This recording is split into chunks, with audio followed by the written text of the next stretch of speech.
Corporation సంబంధించి 16 దశాబ్దాలు పైగా మున్సిపాలిటీ ఉన్నప్పుడు కానీ మున్సిపాలిటీగా ఉన్నప్పుడు కానీ కార్పొరేషన్గా రూపాంతరం చెందినటువంటి పరిస్థితుల్లో కానీ అనేక రాజకీయ పార్టీలు అధికారంలో కొనసాగినటువంటి పరిస్థితుల్లో కూడా మున్సిపాలిటీలో కానీ కార్పొరేషన్లో కానీ ఏ పార్టీకి సంబంధించినటువంటి వ్యక్తులు ఎన్నికైనటువంటి పరిస్థితుల్లో కూడా ఇటువంటి దౌర్భాగ్యమైనటువంటి పరిస్థితులు ఇప్పటి వరకు కూడా గుంటూరు ప్రజానీకం చూసినటువంటి పరిస్థితి లేదు. మొట్టమొదటిసారిగా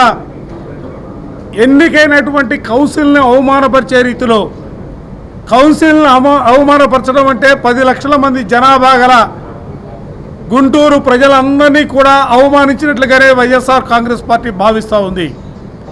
కౌన్సిల్ సమావేశాల్లో వైఎస్ఆర్ కాంగ్రెస్ పార్టీగా అర్థవంతమైనటువంటి చర్చ జరగాలని, మంచి చెడులు రెండు కూడా విశ్లేషించాలనే ఆలోచనతోనే వైఎస్ఆర్ కాంగ్రెస్ పార్టీగా కార్పొరేటర్స్ కానీ మేయర్స్ కానీ డిప్యూటీ మేయర్స్ కానీ అందరూ కూడా ముందుకు కొనసాగుతున్నటువంటి పరిస్థితులు కూడా మనం చూస్తూ ఉన్నాం. ప్రశ్న అడిగితే ప్రశ్నకు జవాబు చెప్పలేనటువంటి పరిస్థితుల్లో చరిత్రలో ఎప్పుడూ లేని విధంగా కమిషనర్ వాకౌట్ చేయటం, అధికారులు ఆయనతో పాటుగా నడిచి వెళ్ళటం అనేది చాలా తీవ్రమైనటువంటి కార్యక్రమంగా అందరూ కూడా భావిస్తున్నటువంటి పరిస్థితుల్లో అందుకనే ఈరోజు వైఎస్ఆర్ కాంగ్రెస్ పార్టీ యావత్తు కూడా కౌన్సిల్లో మా కార్పొరేట్లు కానీ మేయర్ కానీ ఎందుకంటే గుంటూరు నగరాన్ని అభివృద్ధి పథంలో తీసుకెళ్లాలనే ఆలోచనతో సంపూర్ణమైనటువంటి మెజార్టీ ఉన్నప్పటికి కూడా కేవలం మొండి వైఖరితోనో అభివృద్ధి కార్యక్రమాలను అడ్డుకోవాలనే ఆలోచన ఏమాత్రం కూడా చేయకుండా గుంటూరు నగరం అభివృద్ధి చెందాలా,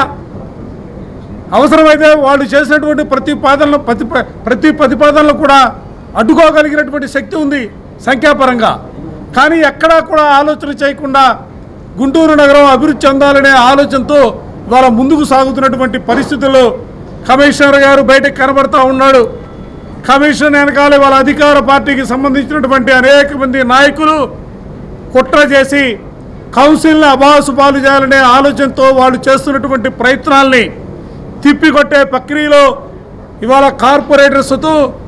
వైఎస్ఆర్ కాంగ్రెస్ పార్టీ సమావేశమైంది. భవిష్యత్తుకు సంబంధించి కూడా దీనిపైన పూర్తి స్థాయిలో అవసరమైతే దీన్ని ప్రజా పోరాటంగా ముందుకు తీసుకోవడానికి కూడా వైఎస్ఆర్ కాంగ్రెస్ పార్టీ సిద్ధంగా ఉందన్న సందేశాన్ని ఇవాళ అధికారులకి ప్రభుత్వంలో ఉన్నటువంటి తెలుగుదేశం నాయకులందరికీ కూడా చాలా స్పష్టంగా చెబుతా ఉన్నాం.